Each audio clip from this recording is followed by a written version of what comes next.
Hello, everybody, and welcome to episode 7 of Watch What Now. This is basically the podcast where we watch the good, the bad, and everything else in between.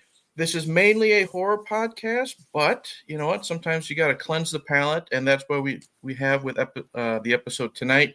I am Eric from Hey Internet Eric here, and with me is my wonderful co-host and someone I consider a good friend. She's an AVN Hall of Famer, former radio show host, and a woman who would gladly punt actor Dean Bahar like a football free of charge. Miss Melissa Hill. How are you tonight, Melissa? Hi, I'm great. I'm good. You know, my dogs are not my dogs, not my feet, but my actual barking dogs are giving me a hard time. Like, just before I got ready to go, I was doing my hair, trying to do my EG daily hair. Mm-hmm. And then Teddy starts making the noise like he wants to go outside. And I'm like, dude, you're cutting into my time now. This is my time. And it's raining outside. So I'm walking around outside. Like, anyway, but yeah, I'm good. No traffic. Yeah, and you just saying that just reminds me of the first time we ever got together. Is you had that little accent of going outside in the rain, forgetting the keys, and we don't want that to happen again. Trust me, that also went through my mind tonight. Teddy, seriously? See? By the way, we're approaching Teddy's 1-year gotcha date. That's awesome. That's when awesome. He arrived here. Yeah. Yay. He's become our little mascot. Panda is just out in the corner, always sleeping and quiet. Teddy is the exact opposite.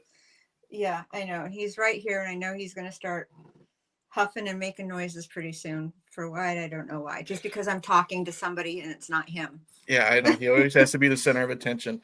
I want to give a big shout out to everyone in the chat, and especially Barb from Fear the Talking Heads.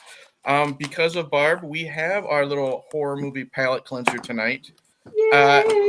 And if you've seen the videos, you know how excited Melissa was when this was announced. We did say that if you go to Apple Podcasts and give us a 5-star review and actually write a review, we will allow you to request a film and push that film pretty close to the front of the list unless we have something specifically planned.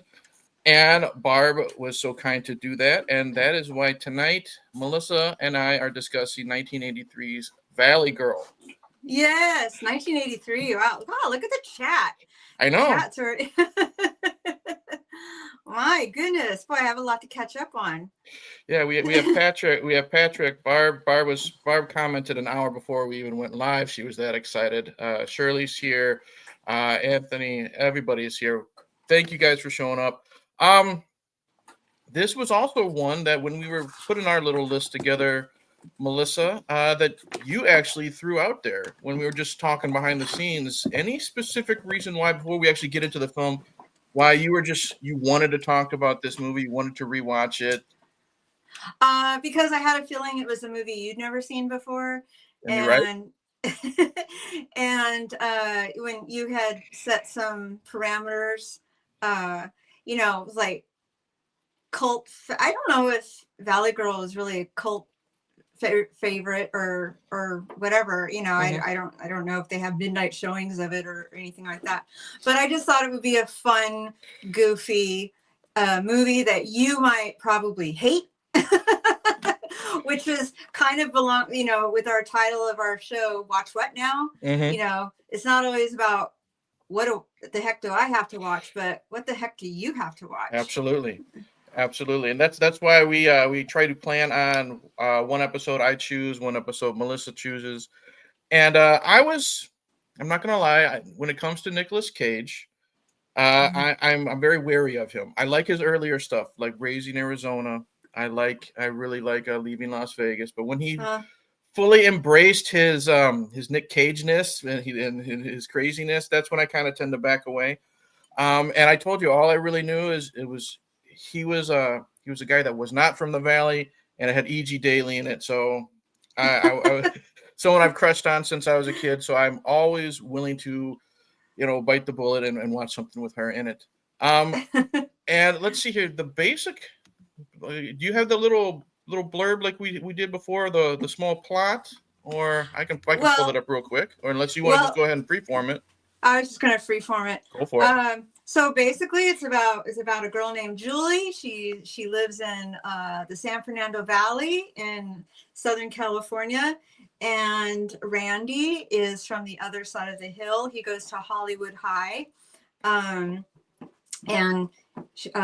Julie goes to Valley High. I don't think that actually exists, but Hollywood High does. Mm-hmm.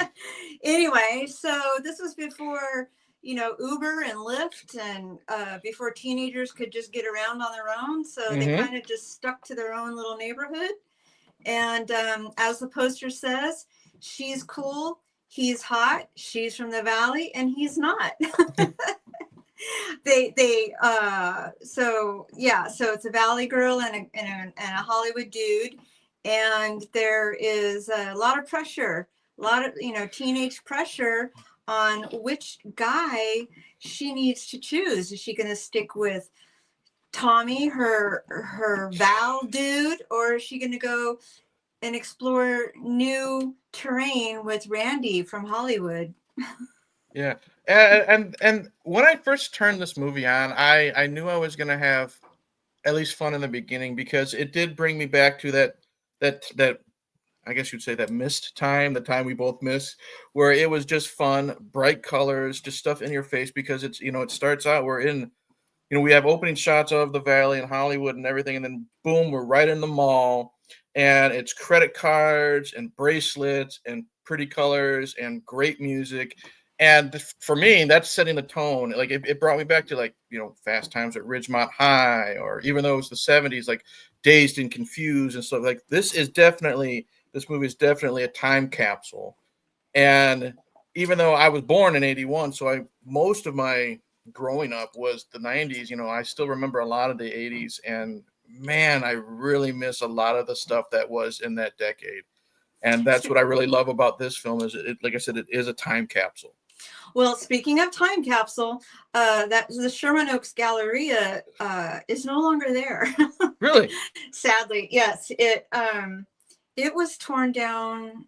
Gosh, well, I was still living in Southern California, so I would say like 10 years ago it was torn. I mean, I think it's still called the Galleria, Mm-hmm. but that big green, neon green lights that you see at the end of the movie when they're driving us to Sherman's Gallery. Yeah, you don't see that anymore. But something I was going to say later on in the show, but since I brought it up now, yeah, go ahead.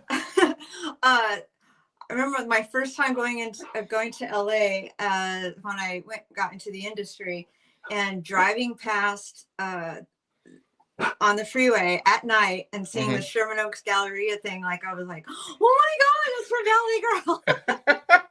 And I mean, every time I drove past that, I just loved looking at Sherman Oaks Galleria. So it's kind of sad that it's no longer there. Yeah. Not in the same way. Yeah. And we get introduced to the characters really quick. We get introduced to Julie and her friends. Mm-hmm. And I texted you right when this movie started for me, and I literally wrote down in my notes, Tommy, who is Julie's boyfriend at the time, he just looks like a dickhead. You know what I mean? I couldn't stand the way he handled himself, his popped collar, he always walks around looking like he's like sucked on a lemon head. You know what I mean? He's got that little nasty face. And I didn't know if it was going to happen or not, but I couldn't wait to just Nick Cage to just beat the crap out of him. And I just could not stand him. He's one of those characters that you want to see like walk in front of a bus, and he really earned it.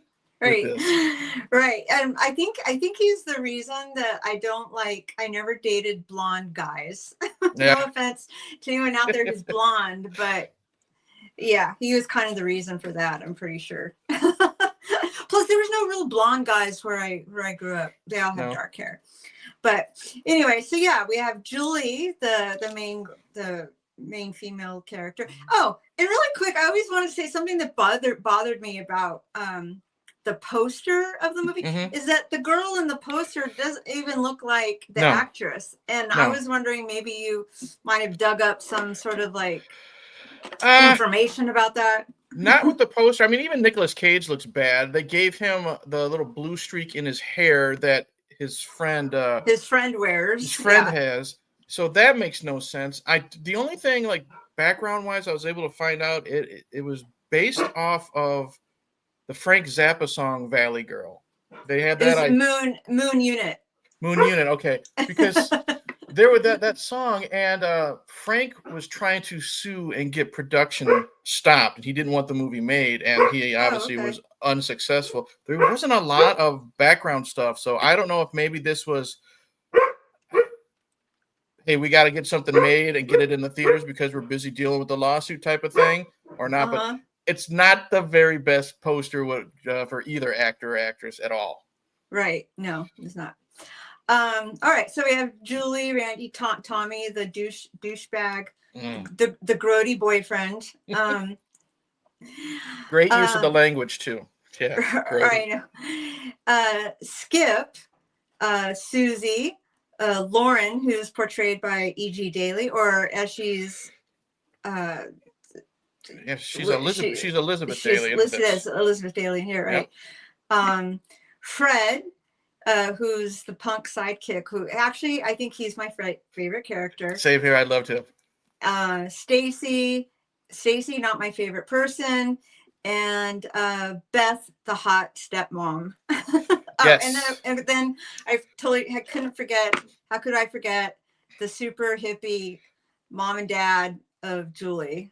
Yeah, the one that you, me, and even my wife, whenever we would look on screen, we swore it was Sonny Bono, but on a budget, but it definitely wasn't.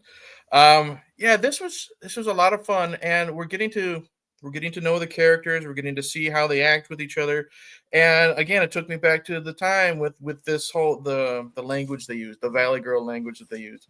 Now, growing up in the 80s, somewhat in that area, did you use the whole gag me with a spoon and grodey and all that type of language back then, or was that something that you made sure to avoid using? Well, I remember my parents buying me a book that was like the Valley Girl Dictionary. Mm-hmm. And there was a lot of words in there that were just a little too. I grew up in Northern California, so the Valley Girl thing, it didn't really. I mean, it reached there, but a limited amount. So there was like tubular, grody, gag me with a spoon, tripendicular. I remember that. There were some other ones that came up that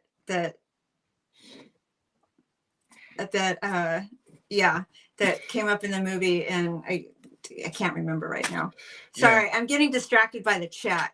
Yeah, I'm gonna pop some stuff like Patrick says Moon Unit Zappa, and he says, "Oh my God, gag me with a spoon," and Shirley says, "Rebecca looks so lovely, go girl." I dated one blonde guy in her life, so. Oh, okay. Now, who's Rebecca? Rebecca?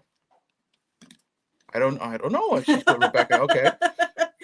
Melissa, but anyway. Was one of the actresses named Rebecca in the movie? Okay. Now see, I'm high on cough medicine. I told you that, so that's why that went past me by. But anyway, so we start. The movie starts out kind of it actually. An overhead view, and that reminds me of how far technology has come, because they shot that opening sequence from a helicopter. Yeah, there's no drones or anything doing that in '83, not even close. Right. And then they talk about the weather, blah blah blah, and then they go into the mall, and boy, they did some real good damage in the mall. One of the totals came up to like $192. I'm like, $192 in 1983? That's a shit ton of clothes. Yeah, they bought half the store back then. Right, exactly. Anyway, so Julie is already it's already established that Tommy was her boyfriend, and she's getting ready to dump him, and they pass each other on the elevator. And that's when I wanted to punch him. That's when I wanted he just gives that look. Right. And then he's like, "Oh, look who's here." And she says, "Well, where'd you expect me to be? Sitting at home waiting for your phone call?"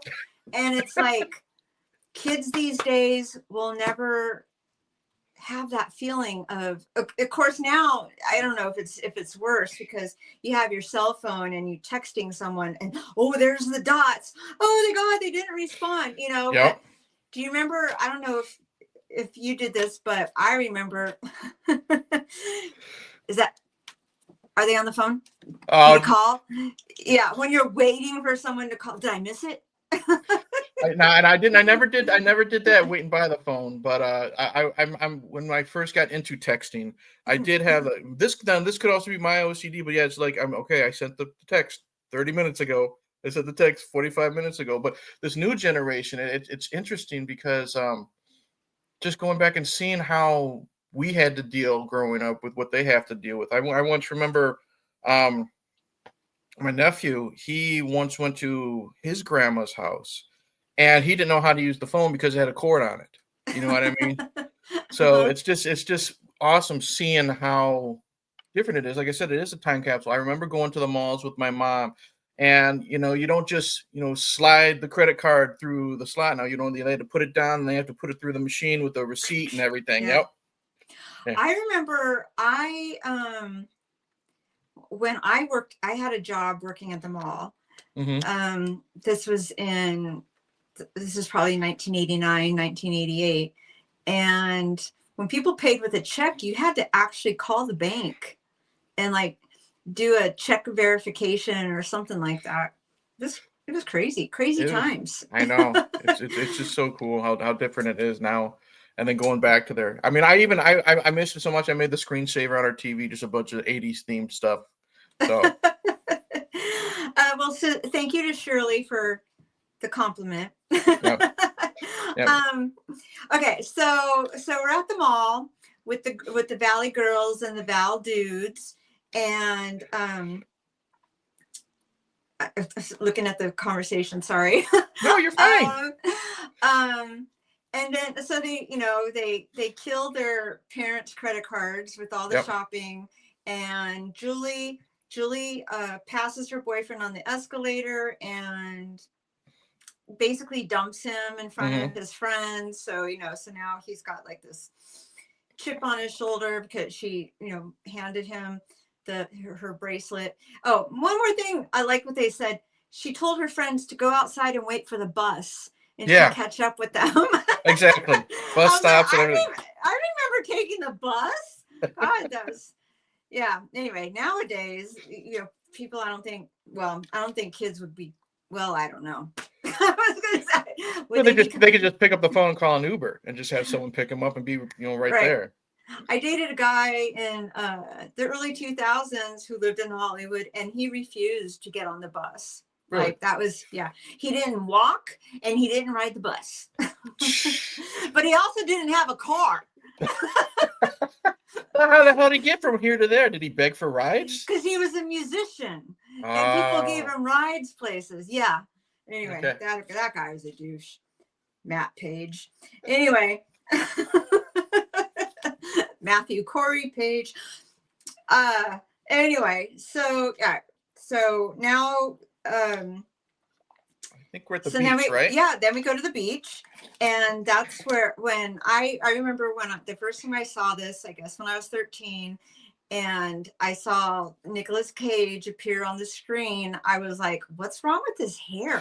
That's the first thing I went to was his oddly, and you can tell it was shaved, his oddly shaved pattern of chest hair. It looked like a really off-centered diamond or a triangle.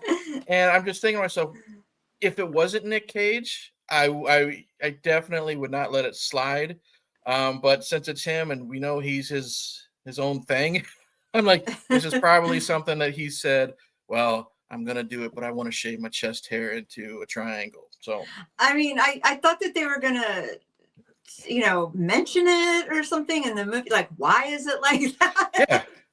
Because this is all about, where you're from, how you dress, how you look, how you act. But because he's a hunk, he can have the weird chest hair, I guess.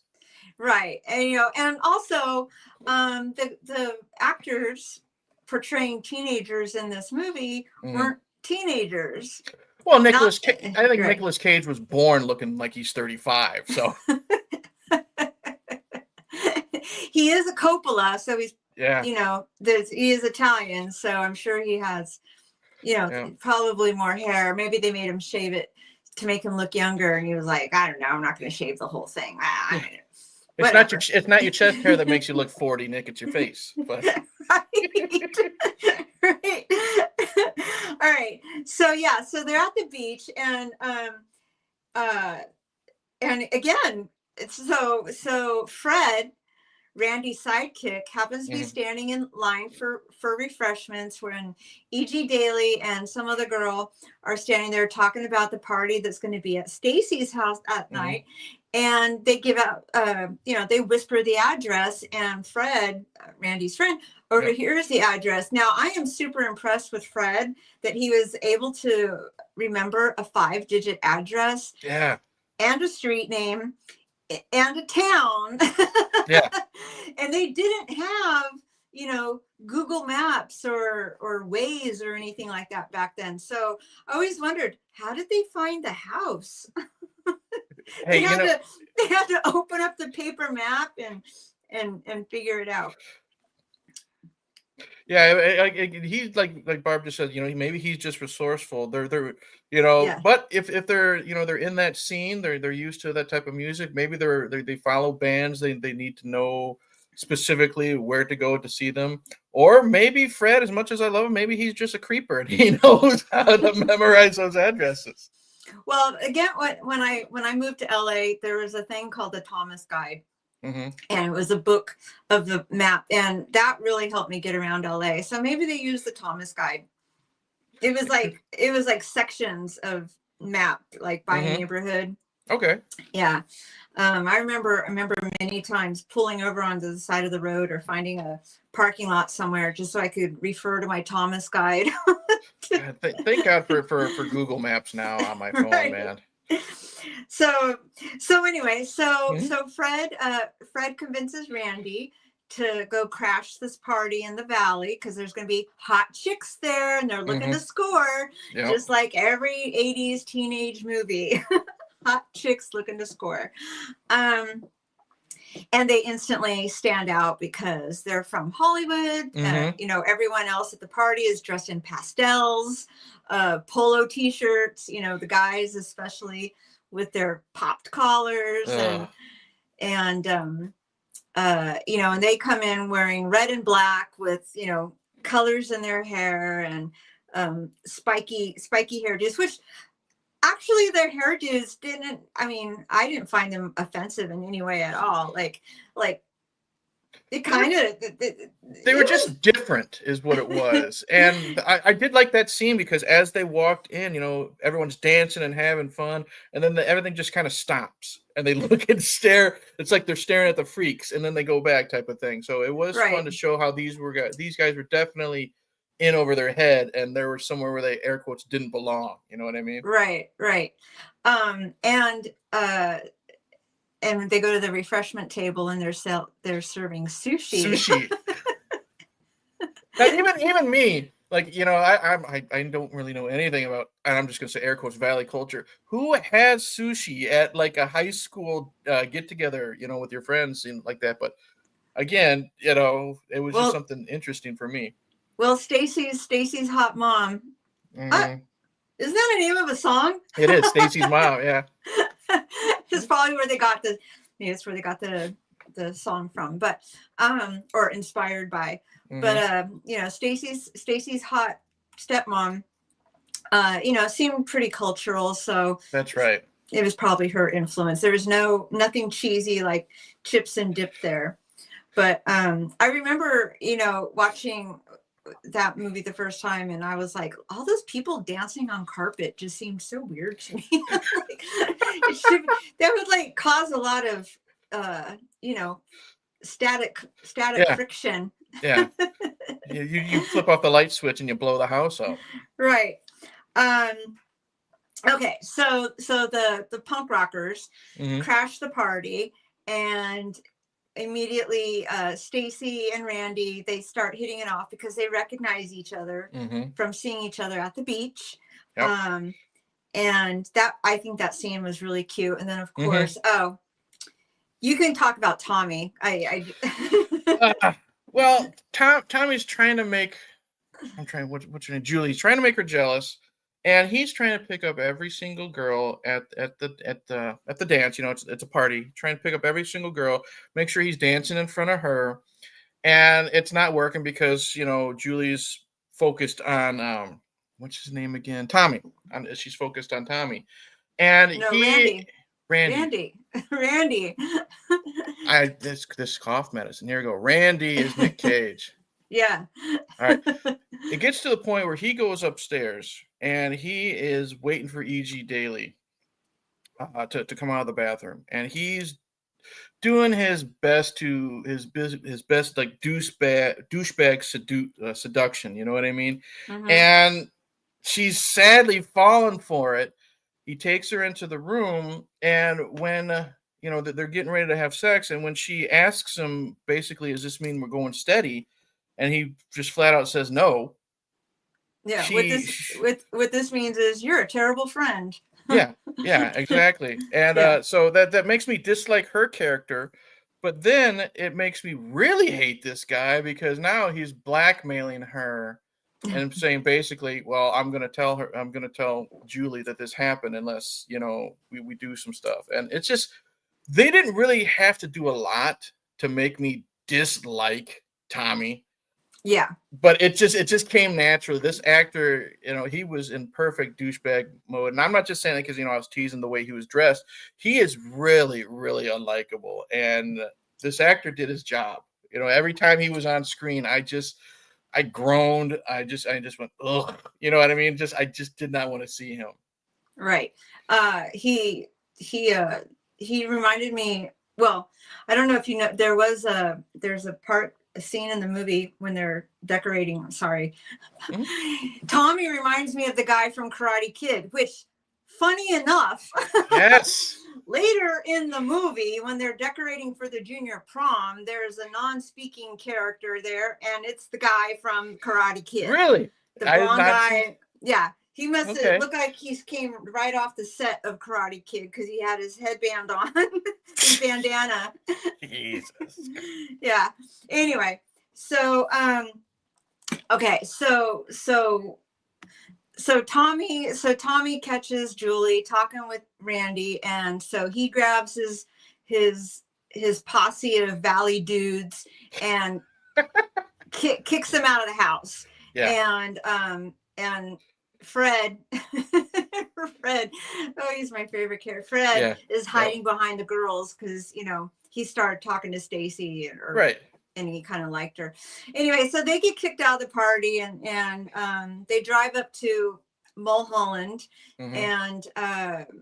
And then they have an epiphany, like, I'm not going to let anyone tell me who I can score with. Yeah. Which I would have liked it better if he just said, he can't tell me who I can talk to, but no, it's who I can score with. Uh-huh. And so they turn around, they go back to the party, and Fred tells Randy that he's got a death wish. Anyway, so then you see Randy.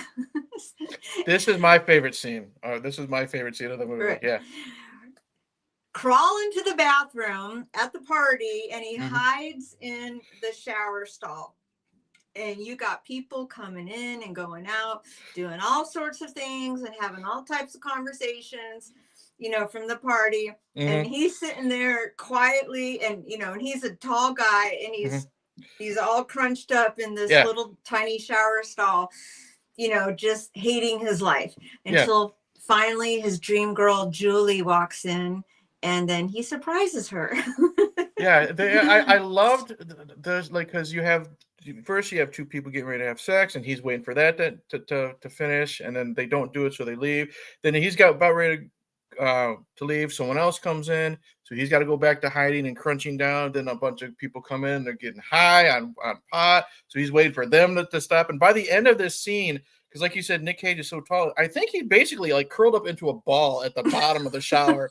And they do a really good job of making it seem like he was probably in there for at least an hour. You know what I mean? Just waiting. And that was definitely my favorite scene. I was actually laughing out loud when that was happening. And this whole time, Fred is still outside waiting in the hoopty, waiting for him to come out. I mean, just imagine the thing, like all this is taking place without a cell phone. Yeah. Like you have no way of knowing what's going on inside. Is my friend okay? Like, yeah. Did they jump him again? You know, right. type of thing. Yeah. Should I go in and look for him? You know, and anyway, so Randy surprises Julie in the bathroom, and no, she does not scream and call him a creep and throw him out. She's like, oh, what are you doing here? Oh my God, do you have a death wish? Yeah. And he said, that's what Fred said. Well, who's Fred said? It's just, the dialogue is just so silly and innocent because it's like, was this written down or was it improvised? All natural, right. yeah. And while watching this movie, it did trigger some things of like, oh my gosh, I still do that, or I still say that, and you know, like the whole Fred said thing, but not everybody gets the joke. Right, said Fred. You're right, yeah. Exactly. See? Yeah, so Stacy's Hot Mom inspired a song, and Fred said inspired another movie. Said Fred. Right, said Fred. Anyway, okay, so Julie and Randy decide they're gonna skedaddle out of the party. So he crawls back out, shuffles down the side of the house. We assume because we don't get to see him actually doing that. You know, so she grabs her friend Stacy and she said, because she says that's the only reason why she would go out on a date is if she could bring her friend. Right. She needs backup. Smart girl. I don't blame her. You know, no offense, you know, you got some guy hiding in your shower for an hour trying to meet you. You know, you definitely want to have some backup. Right. Anyway, so I could see Teddy in the background there. So, all right. So next we have so they're driving into Hollywood, and they have this whole montage of them coming over the hill, which again, when I used to live in the San Fernando Valley and I would go into Hollywood, I would drive over that same hill. I believe it was Yucca, but you know, you pass the Capitol Records building and all that other stuff. But there was an Easter egg that probably the only people who watched our previous podcast would maybe even catch. I caught it. While driving through Hollywood, there's a movie theater, and the marquee shows Officer and a Gentleman starring Richard Gere and Deborah Winger. Well, last podcast that we did, I was wearing my Deborah Winger wig.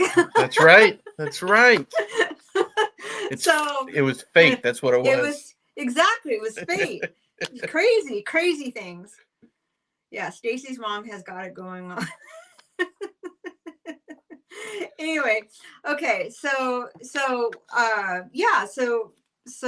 Eric, what are your thoughts? I liked this because again, it was kind of a fish out of water. It was kind of the reverse because you had Randy. See, I got his name right this time. Randy and Fred. They were the fish out of water in the Valley Girl party, and now you have Julie and her friend going down into the city, and they're just they're both in awe and a little bit scared, just seeing the bright lights, the people on the street, and it's just another day for Randy because he's yelling at all these different people he knows, whether it's the people popping and locking, or he was or the one guy he was teasing because he was too chicken to get a mohawk and stuff like that. Right. And it was just, again, it was shot so well, and like you brought it up earlier, no drones, like the way this was. It looked great. The nighttime mixed with the bright lights of the city, the way the camera was just like right on front of their car. And it was just really cool to see how different the two lifestyles are. You know what I mean? You have the bright, pretty colors of the Valley. And now when you're in Hollywood, I don't want to say dingy, but it's very, very dark, but it's got its little bit of color in it. And it's totally, no pun intended, it's totally different from what they're used to. And I really liked it. And then when they get to the music club, that was another favorite scene of mine. Yes. Now, I think at that time in 1983, Hollywood probably was a lot darker. Mm-hmm. I don't remember what year it was when they redid the Hollywood sign, but like the Hollywood sign was actually in disrepair, Really? and it was a big thing where they refurbished it, Mm-hmm. brought it back to its grandeur. Um, so, and it was before, all the, they had the Chinese theater. It didn't have the El Capitan was probably there, but not as bright as it is now, which is where they film Jimmy Kimmel, I think, is that Okay. El Capitan theater. So there's, nowadays there's stuff going on outside all the time. But I mean, Mm-hmm. but there's also a lot of dark stuff there. But I think at that time in 1983, probably Hollywood was just probably seen, to me it was like more hardcore punk rock. Right. I don't even know if there was glam rock then yet. I think glam Probably. rock came. Yeah. I'm thinking like 85, 86 maybe. So we still had a good 3-4 years before that really started to get on the scene. Because I know, Right. Guns N' Roses, I think, was 88, 89. So that we still had a while. Now that's usually my stick for time frames when it comes to like glam rock and hair and stuff like that. Motley Crue Crue was in 1984. I remember this okay. because I was in 8th grade, and there was like two factions. You either like Duran Duran or you like Motley Crue and Def Leppard. You weren't allowed to like both. But I did find it interesting that Julie had a picture of David Lee Roth hanging on her bedroom wall with all of his hair. Mm-hmm. Yeah. So anyway, okay, so yeah. Yeah, we're at the nightclub right now. Okay. Yeah, and yep. I think that's where the band, the Plimsouls, are playing. Mm-hmm. That was the name of the band, the Plimsouls. Mm-hmm. I love this scene because Julie's friend, she's definitely she's there against her will. She's not hiding the fact that she's not having a good time. Fred's still in love with her. Yeah. And it's just little things like you got to pay attention to. Like I had to rewind it to make sure I saw what I was seeing, but like she's tearing her napkin up and shoving it in her ear, like little things like that, and shoving it in her ear so she doesn't have to hear the loud music and stuff like that. And that's what, to me, these little things like that is what made this movie fun. Little things like that. And Fred didn't care. He didn't give two shits. He was just so enamored with her. And I think that's another reason why I really liked him. You know what I mean? I think he found her charming. Yes. I also, when she took the tissue out of her purse and placed it on the chair because she didn't want her skin touching the chair. That's something that I would do. Yeah. You don't know. I'd never let my skin touch a dirty club chair. No, never. I would always sit on my coat or, something, a napkin. Reading that. I've done that with napkins. Got to use what you got on hand when it's noisy. Yeah. Nowadays, I guess you could use tampons. Hey, whatever you want, man. Okay, so they're at the club in Hollywood, and the music is rocking. Mm-hmm. Plimsouls. I loved it and I loved how they had the music that the Plimsouls were playing in the background was actually very in tune with what was happening between Randy and Julie. Mm-hmm. Yeah, I'll say this, and I did find out that they were dating at the time, so I think that explains why they had such good chemistry with each other. Wait, who was dating? Nicolas Cage and the actress that was playing Julie were dating at the time. Oh, really? Yeah. So I guess that it explains why they had such good chemistry, because I couldn't find a lot of research, and I thought that was pretty neat, because I was just thinking that they really worked well together in this film. I agree with the whole soundtrack is amazing. Like when we were leading up to this discussion and I was thinking about all the songs that are in the movie, I was like, I need to get the soundtrack. I know. I was telling my wife, because my wife's a big fan of 80s music, and she was, she was watching this bits and pieces, and stuff like that. And she's like, wow, this soundtrack is really, really cool. And so when she would hear a certain piece of music that she liked, she would actually sit down and watch the film. because it's just so good. Like even songs like I had never heard of, like Patrick just says, the Plimsolls were cool. I had never heard of them, but Okay. their music was really really good. I really liked it, and I know these guys were supposed to be into punk rock. I'm glad it wasn't like the really really harsh punk rock. You know what I mean? Right, And right. yeah, it was still very good. Yeah, even when Stacy says, "God, I hate this song," I was Mhm. like, "It wasn't so bad." Yeah. That's the one song I think in the movie that isn't familiar to me now. Mm-hmm. Because I still listen to '80s music, and I don't think that song comes up. So I'll have to look that up. But yeah, I agree. The soundtrack can make or break a movie. Um, anyway, so yeah, and then they finished taking a tour of Hollywood, and then now they're back up on Mulholland again, Mm-hmm. having heavy makeout session in the back seat while Fred and Stacy are chasing each other And around the she, you know what? car. I love that. And the thing is, you could tell she was kind of creeped out by Fred, but I think she was kind of falling for him, or she at least Uh-huh. liked the attention, because there's a couple times, whether the actress meant it or not, like she was smirking when he was chasing her around the car, and he was just being fun and playful. And the thing is, he wasn't creepy playful. You know what I mean? She's Right. not. He's not gonna be the one that's gonna be like peering in her window, like while she's sleeping, type of thing. He was just trying to be fun and have her have a fun time too. That's why I liked it. Yeah, Right. Barb says it right there. She was into Fred and didn't want to admit it. Yep. Right. And Fred reminded me of a couple of guys from high school that I thought were pretty cute. So Mhm. this brought back some fond memories for me. Um, okay, so I think I didn't take notes for the whole movie because I was enjoying watching the movie. Um, so I'm going to turn it over to you, Okay. Eric, The because you next the next thing I have is another scene that my wife lost her shit over in a good way. She was laughing. Was the driving test scene. It's Julie and her friends are all in the back, and she's got her driving instructor next to her, and they're talking about the fun time. What did you do? Oh, that guy's so grody, and Julie's not paying attention to all these sharp turns and everything all while right. she's having a conversation. And the poor driving instructor, he's gonna have a freaking heart attack every time she takes a left turn. And The driving instructor looked familiar to me.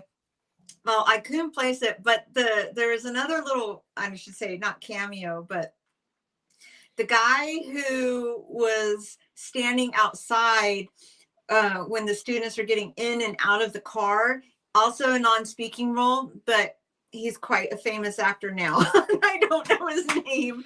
really, I have no Yeah. idea who. I must not have been paying attention.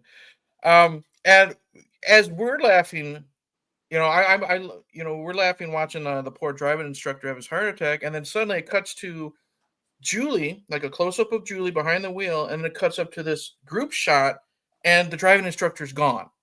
So me and my wife are looking at each other. We're like, "Where the fuck did he just go?" And then suddenly it clips to him on the ground, getting up because he was thrown from the car. Either he, Oh no, he ran. You hear in the background, you hear the car door shut. okay, So he that jumped out. that's what I was thinking. Like my wife was saying, he probably fell out because of the turn. And I'm like, I think he literally like bailed ship. You know what I mean? Like he got out and then he get up and then of course it's just he just says fail and like checks off, puts a check mark on the clipboard. And that was another scene that I did not expect this, and I don't want to tear this movie down by saying this word. I didn't expect to have so many goofy scenes in it. You know what I Oh mean? yeah. But it was because it has its fun. You got the comedy, and then you got stuff like that, and I'm having a blast. It's keeping me engaged, and I'm learning more about these characters while laughing my butt off. So I really really liked that. In that regard, it kind of reminded me a little bit of 16 Candles. It does. I mean, this is definitely a teen movie. You know what I Mhm. mean? And it was around that era when they were all coming out, like Fast Times at Ridgemont High, The Breakfast Club, all those John Hughes films. And this honestly, this movie here could be a perfect double feature for any of those. You know what I Yeah, mean? yeah. Because it has that feel. What do I have here? I have, they're going on dinner and dates, so we have this fun montage of Julie and Randy having their fun, falling in love. And again, we see that natural chemistry of the two actresses, or the actor and the actress. And then Tommy shows up, and he's trying to manipulate the girlfriends of Julie. And oh yeah, because he sees Julie and Randy at the mall having a good yes, time. and he's definitely jealous, and he wants to destroy that relationship so he can get her back. And since she's madly in love with Randy, he's gonna already slither his way into the friends, no pun intended, because he's using the blackmail with E.G. Daily as well to try to get her, because she does it the most, I think, of the three friends, to convince her that, Tommy's not so bad. Randy, he's not good enough for you. The typical spiel that we've had, and it made me mad because it worked. I mean, Yes. She considered it a little bit like she likes, maybe I shouldn't, but that's one thing, that it wasn't like her and Tommy just happened to break up. He's a piece of crap, and that's what really ticked me off. That she was just, all right, I'll go back to him, type of thing. Right, and that's what at this point in the movie makes me not like Stacy, because it's they're all meeting at Dupar's, which I used to eat at a lot. They're meeting at Dupar's, and the three other friends show up, and they're like, so did you make your decision? And and Stacy is like just evil, because we know she liked Fred. Yeah, exactly. And so, like, why is she being so kind of snotty towards Julie when she was there and witnessed it all unfolding and how great it was? Yeah, she knows that Randy is in love with Julie. She knows that he's going to treat her right. And these three friends, they're not dumb. They know what a piece of garbage Tommy was. And again, that just makes me like them a lot less. Like I'm still not happy with E.G. Daily, with the bedroom scene, but she's pretty much being blackmailed. The other two just did it to do it. You know what I mean? And I really that was really turning me off to that clique of friends. Right. This is where I wrote down a note for myself. I said I think we would like to believe we wouldn't succumb to peer pressure in this sort of way. I know from experience that the high school scene and what people say or do really does have an impact on the choices that we made. Yeah, it does big time. Yeah, I remember, when I was a junior, there's this one particular guy that I was dating, that everybody knew us as the couple. And when we broke up, like, he and his friends really made it kind of difficult for me to talk to anybody else, and if I was the person I am now, I would have been like, screw those people, it doesn't matter.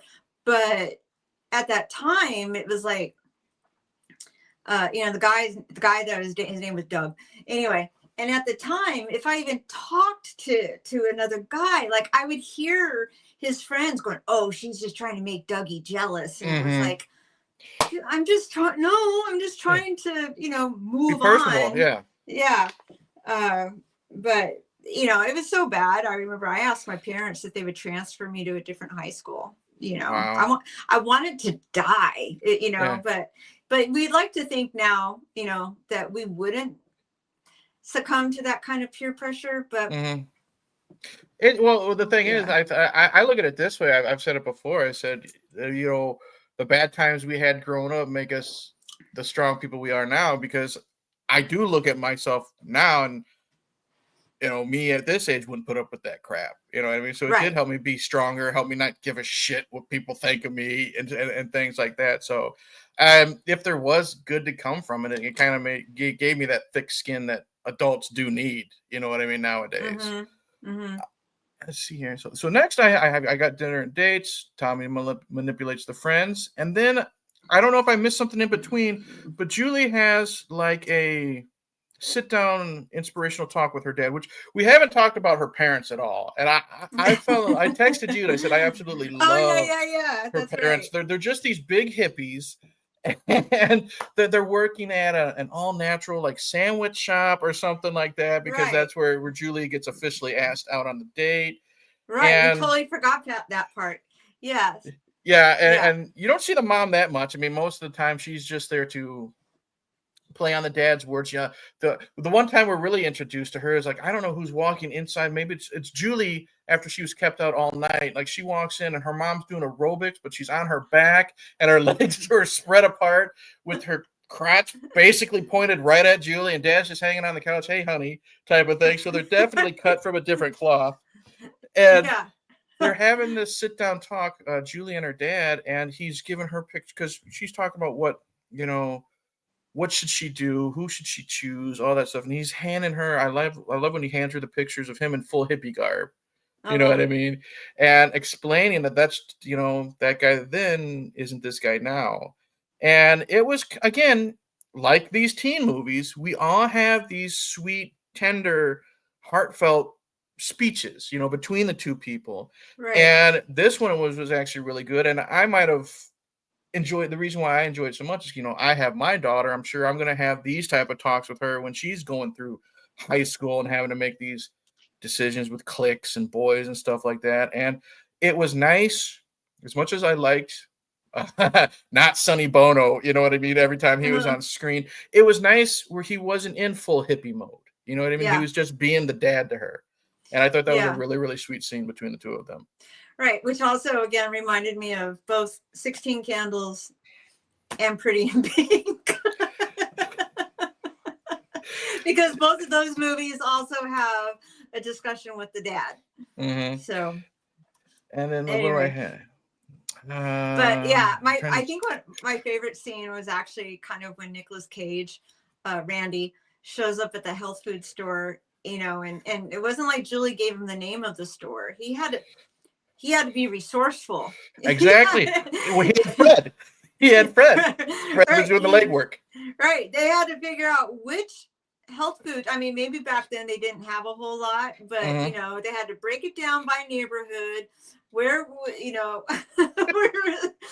neighborhood were they most likely to have a shop in? That's a health food store, and he goes to that one. Yeah. Or this was, thank God, this is like, he could have said this was like the 5th health food shop I've been in this morning type of thing. Right. And that was a fun scene too, because you have her dad like talking to a guy about what sprouts to put on his sandwich and stuff like that. So it was fun. It was a simple way to us to, again, introduce us to her parents that they are these, pro-earth, healthy lifestyle type people. So again, this movie is a lot smarter than I think it gets credit for, because if you just, again, I went in blind. I knew it was called Valley Girl. I knew it was about a Valley girl falling in love with Nick Cage, the guy from the other side of the tracks. And I didn't realize how smart and well written this movie was, and how funny it was, how endearing a lot of these scenes were. And I think it's a great title of a movie, but I think it might put some people off, especially nowadays, today's generation. Right. But if people just take a chance on it, they might have a good time, which is what I did. Yeah, because it wasn't just about the Valley Girl and the punk rock guy. There was the hippie culture too. Mm-hmm. So I did the math because, in the movie, the dad makes a comment about his shoes falling apart. Yes. And the wife says, "Sweetie, that was 14 years ago." And I'm like, oh my God, that was like 1968. Yeah, because I think he said he got him 4 or at Woodstock or something like that. Yeah. Right. Yeah. So, I mean, and then when she talks about dad doesn't sell Coca-Cola because they contributed to the war effort. Yes. Nowadays you'd have to talk which war. Exactly. Yeah. But back in 1983, when the United States wasn't necessarily involved in all these different wars, it was Vietnam. Yep. Or, World War II. But given the age of the people involved, it was Vietnam. It's Vietnam. Yeah. And I like also they seem to mention a lot also about the fact that the dad was some certain amount of years older than the mom. Yes, and it was interesting because they don't mention any step parents or anything for Julie. There isn't like I'll jump ahead to the prom. Like when they're getting their pictures taken, they've only been married for like a year or so like that. So they're like from a different generation, kind of getting their feet into, I guess, today's generation, the happy-go-lucky family of the 80s. And it made me like the parents a lot more, just simple lines like that. But then also when Tommy, because he said, the dad gets the camera to take pictures for the prom, and he's like, we still have pictures in here from the wedding. And Tommy says, what wedding? Yeah. And she says, my parents got married last year. Well, if Tommy knew Julie well enough, wouldn't he have known that her parents had just gotten married? Or he just didn't give a shit. You know what I mean? I think that makes sense. He didn't give a shit. Exactly. And again, it made me love this dad more. They had the whole, remember when you had to have lens caps on cameras? He was taking like a dozen pictures and he forgot to take the lens cap off and things like that. So when the dad goes to retrieve the camera, he goes and he hides in the bathroom and smokes weed instead because he's nervous. He's stressed out over the fact that his daughter is growing up now and going off to the prom. And it just made me remember how much I hated our wooden bathroom. Like I hated our wooden bathroom because it like absorbed every smell. And it just always smelled like bathroom. Yeah. We even, this is so gross, we even had a wooden toilet seat. Oh, it was nasty. No. Okay, we'll leave it at that because no. No offense. Let's just say I have a child at home, and we also babysit. They're not the best when it comes to aim, and if it has wood, that's really gonna stink. And oh, God bless you. Now I know why you put down your coat every time you got to sit down on a chair when you're at some place that you've never been before. Yeah, I think I'm pretty sure I used to put toilet paper on the seat because. Oh, we had a small house, 3-bedroom, 1 bathroom, Yikes. And it was gross. Anyway, okay, so now we'll back up a little bit because here we're now, like, she's already broken up with Randy. She's back with dipshit. And this is another one of my favorite. It's not a scene, but it's like a little sequence. And it's Randy always showing up where they're at.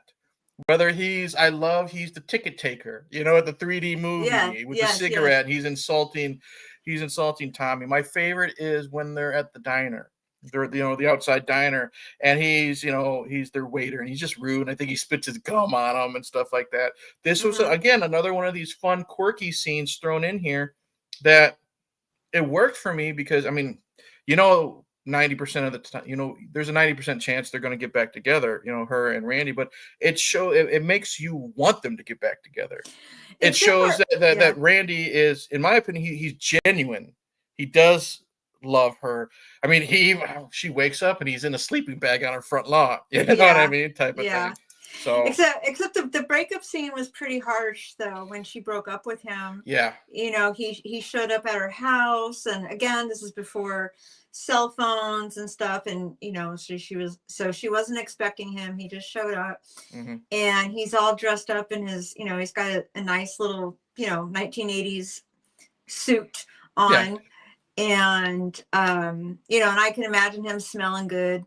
She opens the door and she already looks like she's been bawling her eyes out for 2 days straight. And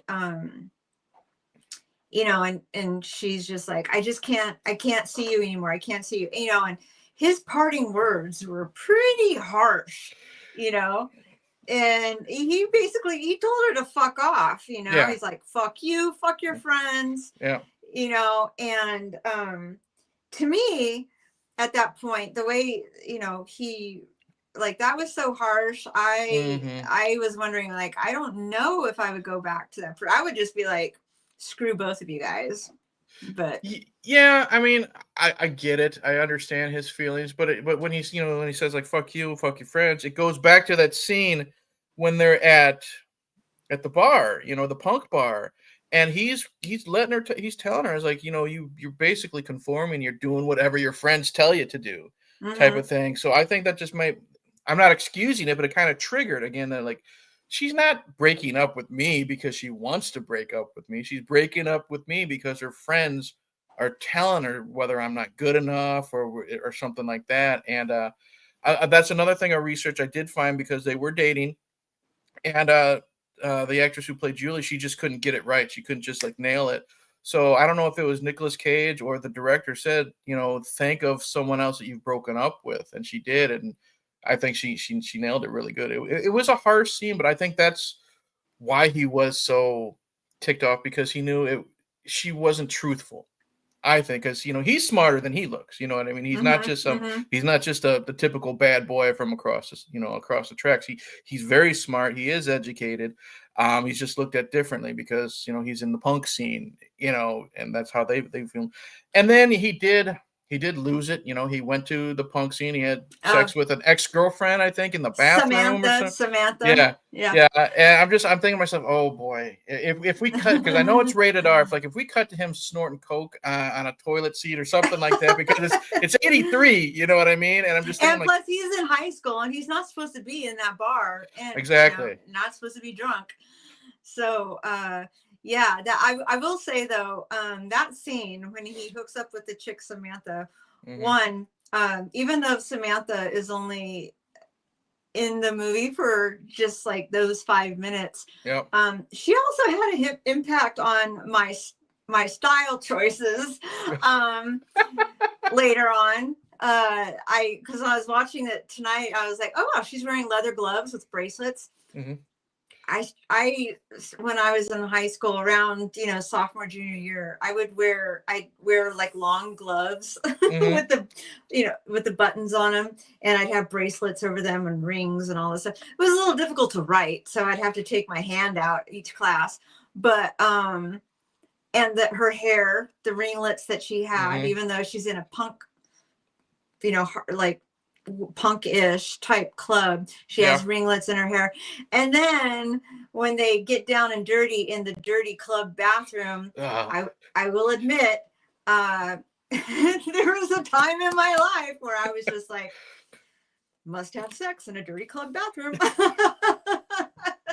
I don't think I ever succeeded in that bucket list item. Maybe once, because much later in life, in the late 90s, I was dating someone, and we were out in Hollywood, and there was this dirty, nasty bathroom in the club, and I was like, this reminds me of Valley Girl. We have to. Yeah. Anyway. It's now or never, guy. Right. I've been waiting since 1983. Okay, let's go. Right, exactly. But but it is interesting because the character of Randy broke up. He was very harsh, and I would be like, that's a signal that he has got anger management issues. And then he goes out into Hollywood, he gets shit-faced drunk, he pukes all over the place, and and hooks up with an ex-girlfriend. Like, that also reminded me of something that the boyfriend that would refuse to ride the bus or walk, Matthew Corey Page, that guy. Like, it was like, those are red flags, but it's a feel-good movie. It's a comedy drama. We're not supposed to think of those things, but nowadays, those are red flags. She's also young. I don't want to say young and stupid, young and impressionable. We all do. Right. We all make the wrong decisions at that age, once or twice. Right. So, and I'm just wondering, did he come clean to her? Oh, I hope he cleaned up something after that bathroom situation. Right. Okay. Anyway, so now we're at the prom. Now we're at the prom. Yes, Dad took the picture. Mom tells him, like, you got any left over. They go to smoke pot in the bathroom so they can chill out. Now we are at the prom, and I'm getting, it's this fun vibe. We got the fun band playing, and then we got Randy and Fred showing up. Fred's got his blue streak in his hair, and he's just scoping out. He's looking for Stacy, because he's got his tractor beams on her, and she's still being kind of this stick in the mud. She's sitting at the table by herself. No, her friends don't want to hang out with her, type of thing. Mm-hmm. And Randy is just trying to make a beeline for Julie. And I'm trying to think. There isn't any interaction until Tommy takes Julie backstage because they're going to be king and queen of the prom. Because right. I mean, it's just. I mean, this prom scene is just basically a lot of dancing, a lot of talking. Someone spiking the punch. Yes, and that was a joke because we totally forgot that Stacy. Was it Stacy? Because it's her mom's trying to hook up with the delivery boy. Oh God, we totally forgot about that. Yes, part. Because you triggered it with the punch bowl because the kids are trying to spike the punch and they can't. Yeah, they can't drink the punch because there's no glasses because she's busy. Getting busy. Yeah, Skip he's been seduced like 3 or 4 times by Stacy's mom, and he's always chickened out. And then when he finally makes a delivery, I don't know if he's making a delivery or else. No, he's going to actually just show up and do it. Because Susie's mom. Susie. Her name is Susie. Susie, yeah. Okay. Susie. And because he's just on his bike and he's just going to go for it. And we see somebody in the shower and, the sliding doors, so we can't tell who it is. And then stepmom shows up and he's in bed with her. So he's in bed with Susie. Right. But he was thinking it was going to be the stepmom. That's right. It made sense because it was in the stepmom's bedroom. Yeah. And they did the whole typical, where we're panning on the floor. We see a shirt here, socks here, jeans here, and then they're right in bed. And that was kind of a fun, ongoing, like, B story. You know what I mean? Yeah. To this, that we think the stepmom's finally going to seduce him. She gets kicked to the curb, and everyone's giving her shit. And I loved how they're wondering, oh, why are you so late? We didn't have those cups. And of course, E.G. Daily is the one because E.G. Daly's the loose one, the nicest way to say it. She's like, you were busy getting, Lauren, you were busy getting laid, weren't you? And then she just gets that look, and she's giggling as she walks back. So yeah, so that was a lot of fun. That was a little fun joke that was added to it. Yes, that was fun. When she shows up with the cups. Mm-hmm. Where have you been? Were you getting laid, Susie? And the way she said it was just a little teasing, like you would tease your friends. Yeah. All right. So Tommy and Julie get called to the backstage because they're going to be crowned king and queen. Mm-hmm. And that's when Randy has had enough. He's, because he asked Fred, well, what's your plan? And Fred says, this is it. I got you here, didn't I? Perfect sidekick plan. I love it. He's like, well, I got you in, good luck. Yeah. Now the rest is up to you. Mm-hmm. So Randy's like, okay, it's now or never. He goes backstage. Well, and when I love how the band is like looking on. Yeah, because I literally wrote down prom night turns into prom fight because Randy takes a swing at Tommy. They're fighting, and then you have, as they're making, like, this teacher's making this long, boring fucking spiel about who's going to be prom king and queen, and you do have some of the bands just kind of looking over their left shoulder, seeing 2 people fight, and then just paying attention to the speech. And again, Tommy's just such an idiot. Like, he is like, he's doing these karate kata type moves, like he's about ready to kick the shit out of Randy. And Randy's just like, can we just get on with this? You know what I mean? Right. And he, I love it. And he goes, watch this, babe. And he's got his legs spread open, and Randy just kicks him right in the balls, grabs Julie. I was hoping to be something like that. Like, he's doing all this extravagant stuff, and like I was thinking like he's just gonna get punched in the nose, but she kicks him right in the balls, and he falls down, and she falls for him again. She hopefully she wakes up and she realizes, Tommy was definitely a piece of crap. Well, I think it seemed obvious that she was falling for him again because every time Tommy tried to kiss her at the prom, she kept pushing him away. Mm-hmm. And they're not prom king and queen, but they walk down. It's a great shot. You know, they're arm in arm and they're walking down the stage, and they get into the limousine that Tommy had rented for them, and they're about ready to drive away. And she does she takes the bracelet off and she throws it out the window, and that's their way of saying that they're together.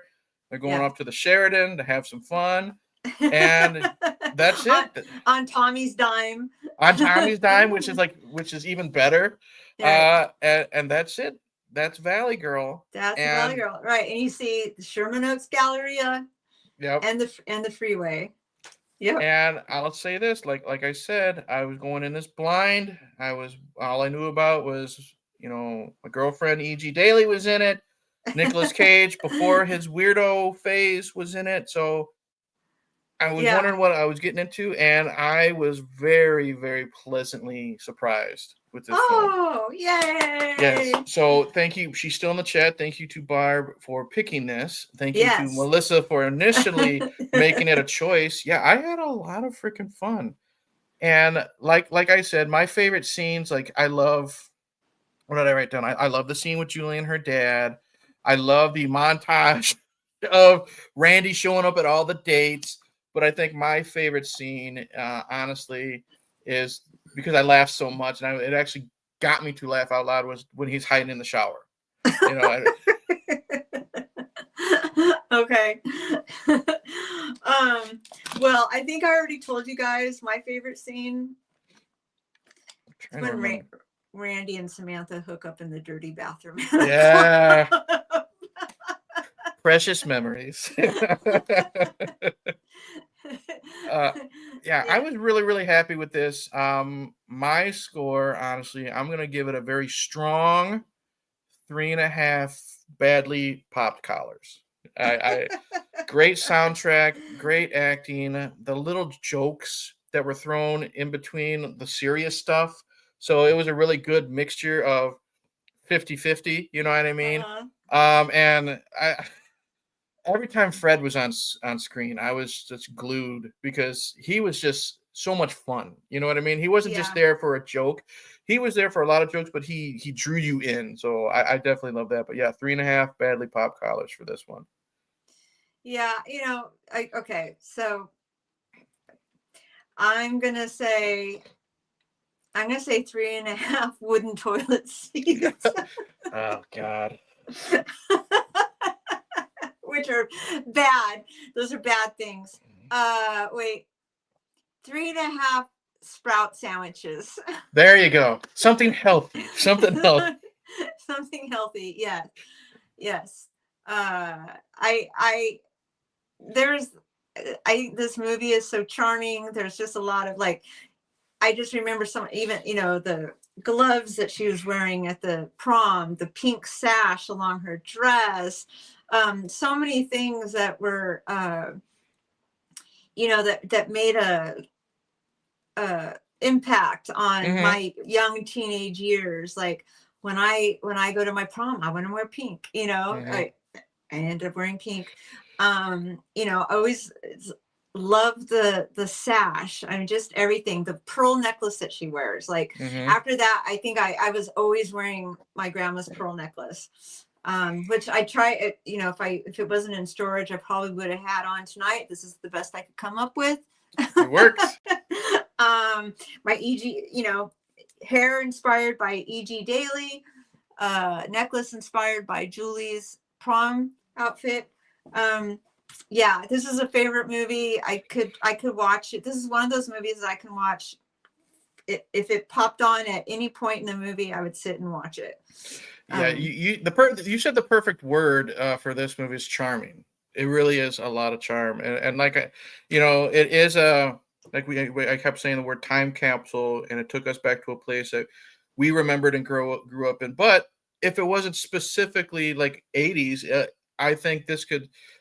Well, you know what? Maybe not. I was gonna say this could be done at any time, but then I was texting you and I said I found out there was a remake of this from just a couple of years ago with Alicia Silverstone. Yeah. And I sent you I watched the trailer. I'm like, there's no way in hell I'm even gonna attempt to watch this, because lots of time with our episodes, you will go and watch something that's connected. Like you went and started like the first Troll. Yeah. You watched I think the sequel to Train to Busan. Would you even be interested in a Valley Girl remake that is a musical starring Logan Paul, Miss Well, Melissa Hill? well, as you stated, I have a history of dabbling Mm-hmm. into anything that's adjacent to what film we're talking about, and I did. Uh-oh. I dabbled. Uh-huh. I couldn't take it. It was so the way it it's so the beginning of the Valley Girl musical movie starts off with Alicia Silverstone is, I guess, supposed to be Julie. I'm not sure, or maybe just anybody, but her daughter is, it's present time, and her daughter is in a club, and she comes out crying, and she calls her mom and says, "Can you come pick me up?" And I was waiting for her mom to say, "It'll take me 20 minutes to get there." I gotta wait for the bus. Yeah. No, anything is 20 minutes from the Valley, if you remember from Clueless. Yeah. Okay. So, which was true. Anyway, so Alicia Silverstone brings her daughter home, and because she was just like, "Oh, how was the movie?" Because apparently the daughter told her mom that she was at the movies. Anyway, and the daughter is like, "I really don't want to talk about it." So anyway, Alicia Silverstone starts going into story time from when I was a teenager in the 1980s. This is what we would do. And then it flashes back, and suddenly everyone is singing and dancing and wearing pastels at the mall. Jesus. And that's where I was like, yeah, no. Mm-mm. Yeah. So you couldn't even make it that far to see if Logan Paul was douchebag Tommy or not, but yeah, exactly that. I couldn't make it that long. Yeah, I'm not even interested. But this was a very fun episode. Like we said, if you give us a 5-star review and actually write out a review on Apple Podcasts, or if you actually follow the Facebook page and you can give us a rating there too, send us a screenshot of your review and send it to the Instagram page, and we will let you pick something from our coming soon folder, and we'll push it to the top. And I'm glad, again, thank you to Barb for doing that. And because honestly, if it wasn't for her and for you to actually choose, like, hey, I want to watch this, I probably never would have ever given Valley Girl a chance. I'm like, and I'm glad I did. But I'm glad you did too. Go ahead. I know. I said I'm glad you did too. I expected to wake up today to see a long list of reactions from you. No, it was a lot more fun than I thought it would be. Thank you, Patrick. Good show. And he does ask what's coming next. Well, right. I think this is the one time that we don't already know what's coming next. Oh, we do. I remember. We do? I remember. Oh, yes, I remember. Okay. I remember. First off, I want to tell everybody, if you're watching this or if you're listening to audio, it might be over by now. You can go to my YouTube channel and you can vote on episode 10. Last episode, it was between 4 films, and the final 2 are going head to head. It's, because this is Melissa's journey into horror. I picked 4 required ones, and it is between the Texas Chainsaw Massacre and Halloween. I will say this, thank God, it looks like the Texas Chainsaw Massacre is making a comeback. So we might not, but you have until Monday, and that's when the decision is made for our episode 10. But episode 8, I remember I was laying down, I was taking a nap after work, and I wake up and I see a text message from Melissa. And Melissa and I, we like to text each other on Fridays, and usually something's up if I get a text, not on Friday. And you said you were listening to NPR, and for some reason, this came up, and I said, let's just talk about it. You were interested for some reason, and I said, let's just talk about it on the podcast, and you said, sure.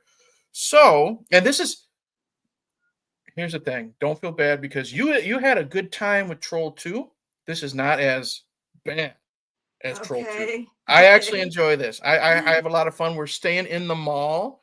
It's still the 80s. It's 1986, I believe. Episode 8 will be Chopping Mall. Now, a little context before we go, Melissa. Why were they talking about Chopping Mall on NPR? Do you even remember? Oh gosh, I don't even remember. It was so long ago. Like it was easily like 2 or 3 months ago, Yeah. because we only do our show once every 2 or 3 weeks. Yeah, we tried to. I just remember I was driving home from the orchard and I think they were talking about it, and I can't even remember why. Well, Anyway, so go ahead. Again, it's a lot of fun. It's a time capsule. It's the mall, so you'll have fun. Barb wants to say that the Troll 2 episode was hilarious. Melissa, she also says Chopping Mall was nuts. So I think you'll have fun. That's the plan for in a couple weeks.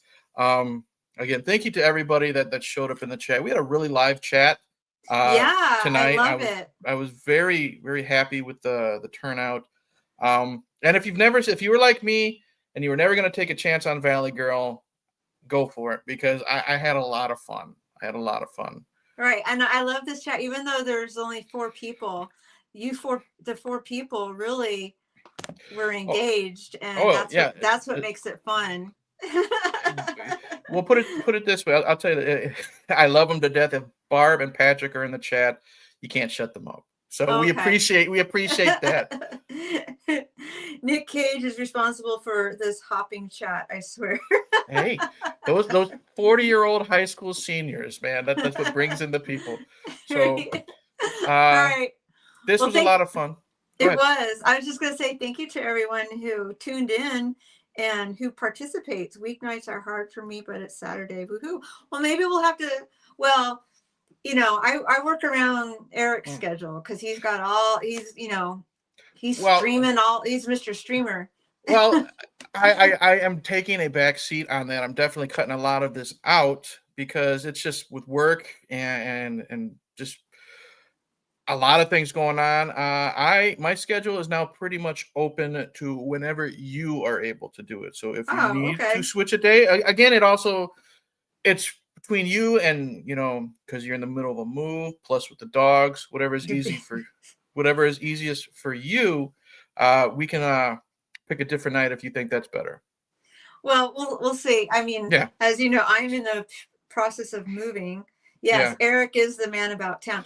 I feel like there's an inside joke I don't really know. Oh, the bees. Nicolas Cage was in a movie called The Wicker Man. Oh, and there's a meme where he's attacked and he gets a bunch of bees thrown on his face, and it's something I don't want to watch for the show, but for some reason, if it's brought up, we can't, and I will leave it at that. That's what the whole bees thing is. Okay, all right. Now I have to go see it. Okay. Good luck. All right. So for those who saw me, I kept turning around and looking, is because there's like a crumpled up leaf on the floor over there, and I just wanted to make sure it wasn't poop. Well, with that emergency, we would have, because that could be why Teddy's so calm and collective. He might have just helped himself out. Right, exactly. I will let Melissa go. I'm Eric. Right. That's Melissa. Thank you to everyone who tuned in, and we will see you in a couple weeks. Take care.